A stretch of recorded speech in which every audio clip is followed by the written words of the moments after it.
Good morning, or depending when you're watching this, good afternoon, good evening, or good night.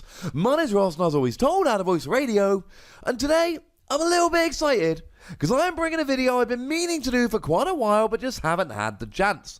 We are looking at the top 10 Prime Pokemon ever. These were in the Heart Gold Soul Silver block, which was in itself a very short block, comprising a measly 4 sets. And in those 4 sets, we had Primes. And here's the thing, right? Primes, there was nothing special about them. They didn't give up 2 prizes like GXs. They weren't some weird level X mechanic that let you use all of the cards underneath them. No, ladies and gentlemen, they were just stage 2s that were a little bit better.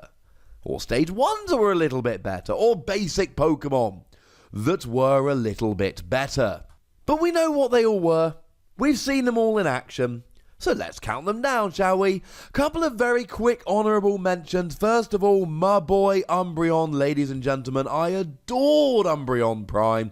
It was an absolutely great card that had a wonderful ability which let you flip a coin, and if heads, you basically just took it back into your hand, which was really cool.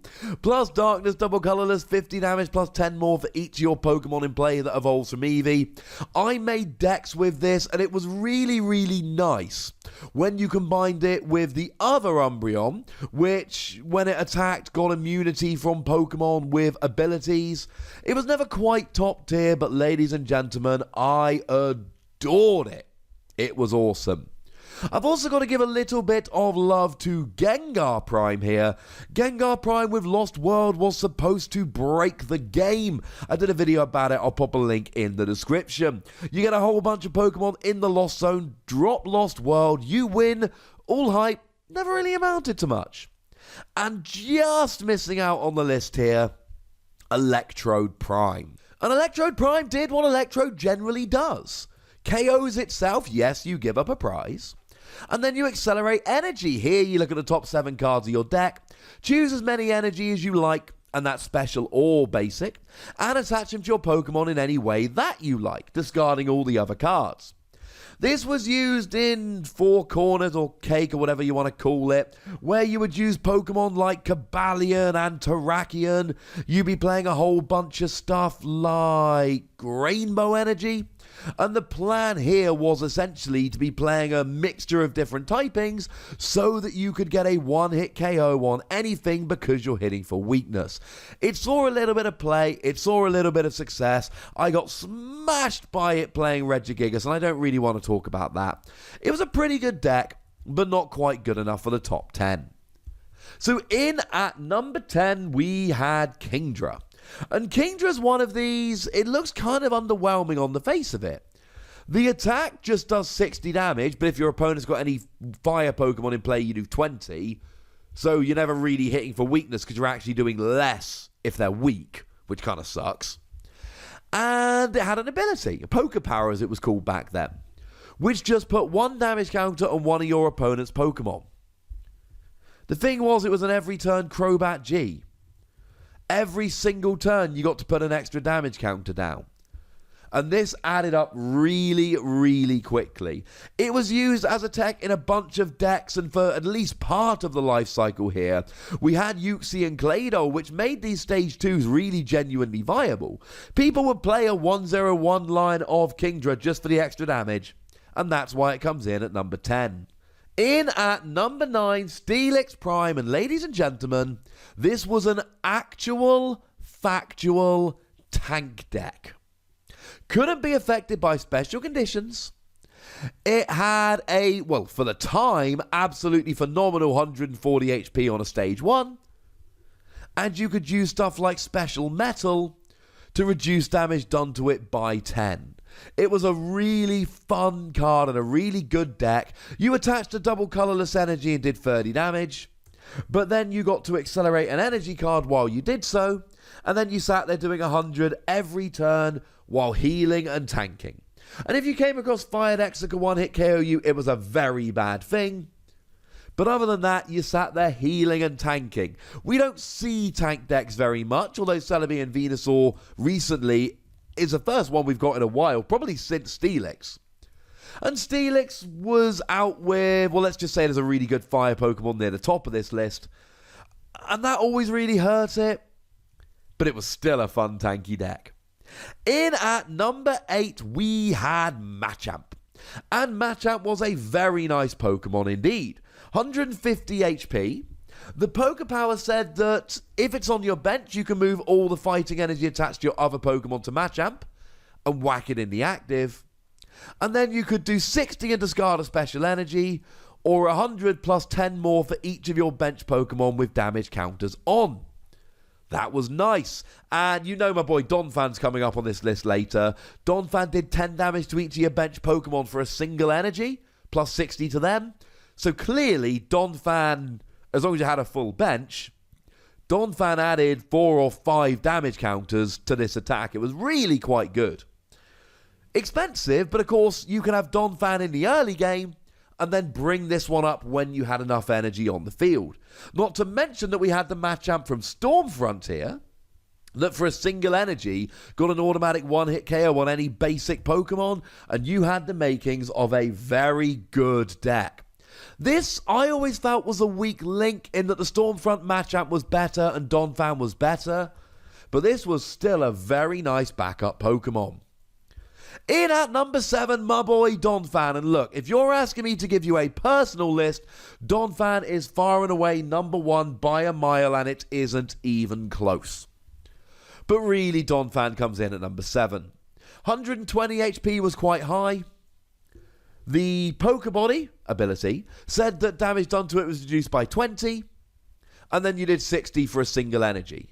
Back then, you could use Rare Candy to evolve on the very first turn. That goes for all these Pokemon, incidentally. You had Broken Time Space, which allowed you to evolve whenever you wanted.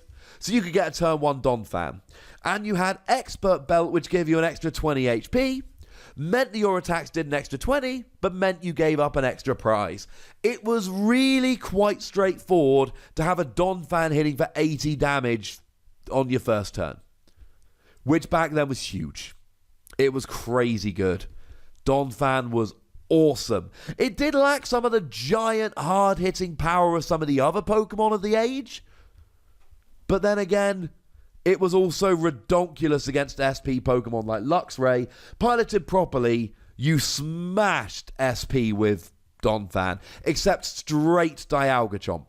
Straight Dialga Chomp with heavy Dialga would beat you. Other than that, this ran through SP. Coming in at number 6, we've got Mew. And Mew had a wonderful Pokebody that let you use the attacks of any Pokemon in the Lost Zone. And then the attack for a single Psychic Energy searched your deck for a Pokemon and put it in the Lost Zone. Though we did also have a Relicanth at the time, which incidentally had probably my favourite art of any Pokemon card ever. It's phenomenal. I adore it. Last Pokemon I actually got an entire several binder pages full of. It's that good. But for 1 colourless energy, you put a card from your hand in the Lost Zone and draw 3 cards. And this was used as a toolbox deck. You would use just a whole bunch of random cards, and then you would copy whatever you wanted with Mew. One of the weirdest of which was Unpheasant. Yeah, you actually would use Unpheasant here. Flip a coin. If tails, this attack does nothing. If heads, prevent all effects of attacks, including damage, done to this Pokemon during your opponent's next turn. It was weirdly good in Mewbox. Mewbox was good. Very, very good. I should do a video about that at some point. Either way, it's a very nice one. In at number 5, we have Yanmega. Yanmega was a very nice card that made it into a couple of proper job archetypes. It had Free Retreat, which was very nice, Resistance to Fighting, which was very nice, and a Pokebody ability that read, if you have the same number of cards in hand as your opponent, the attack cost of each of Yanmega's attacks is 0. Given that we had Judge and Copycat back then, let's just say it really wasn't that difficult to match hand sizes with your opponent. And the attacks were fine. 40 damage to one of your opponent's Pokemon is fine. 70 damage not affected by weakness and resistance is fine. They weren't great attacks. But for 0 energy, oh yes they were. It was played in a stage 1 deck with stuff like Donphan and Zoroark. But it was also played with Magnezone, who will be coming up later on in this video. 2 proper job archetypes. This was great. Coming in at number 4, a Pokemon that got second at Worlds. It's Blissey. You see, Blissey had an ability, or Poké Power as it was called back then. When you evolve into Blissey, you may remove all damage counters from all of your Pokemon, and then discard all energy from the Pokemon you healed. Incidentally, right, this was literally base set Pokemon Center as an ability, Poké Power. This didn't see a huge amount of play, but Ross Cawthorn, not me, the other Ross, he piloted this to second place at Worlds using stuff like Reuniclus to move damage counters and then Blissey to heal with Donphan to tank. It was a really good deck. And Blissey was never really good outside of that one deck, but it did get second place at Worlds. Although having said that, I mentioned Donphan as part of Stage 1s, and I mentioned Donphan as part of this deck. Maybe I was really harsh on Donphan. Maybe I was so worried about being too nice to him, I've actually been too mean to him.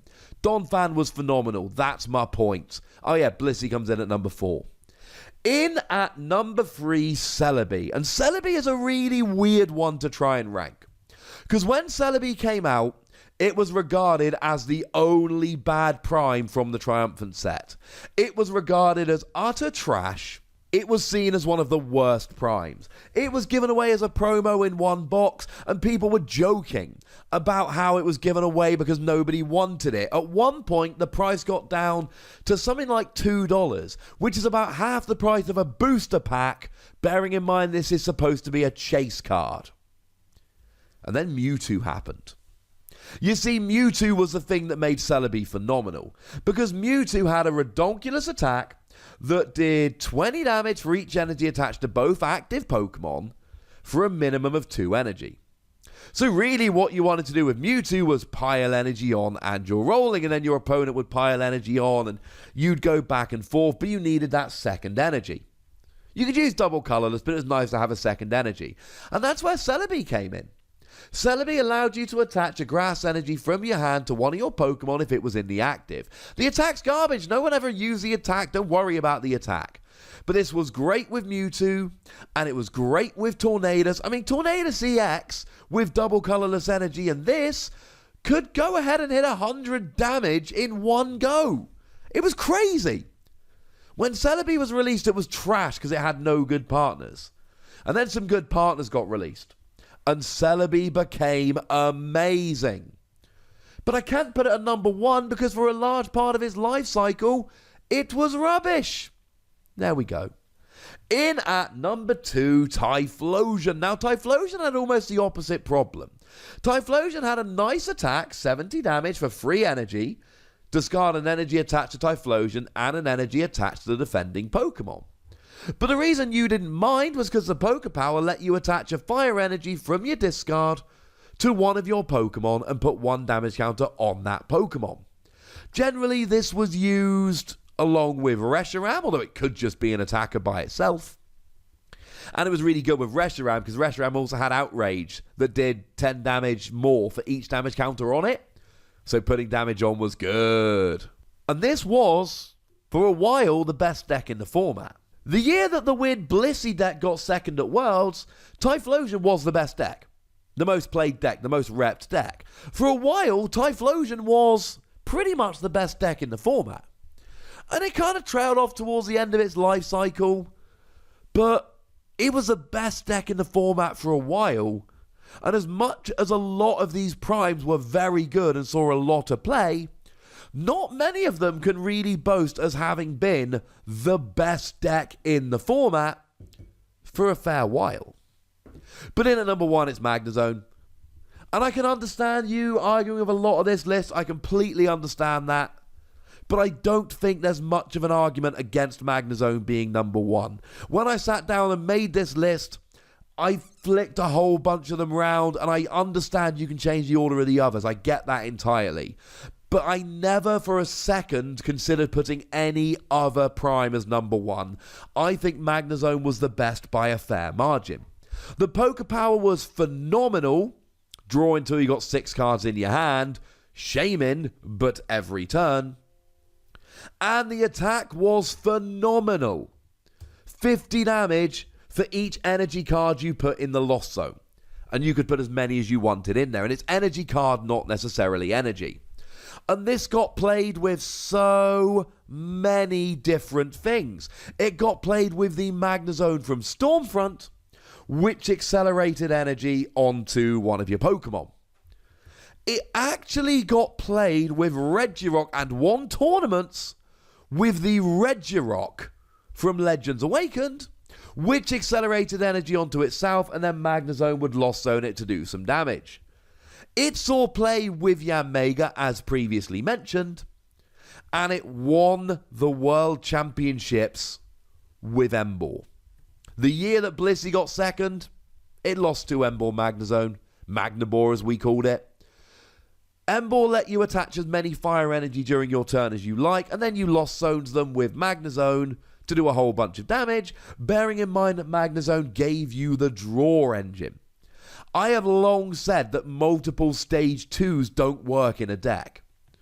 But we have to change that because of Magnezone. And we have to say that multiple stage 2s don't work in a deck unless one of them has a good draw engine.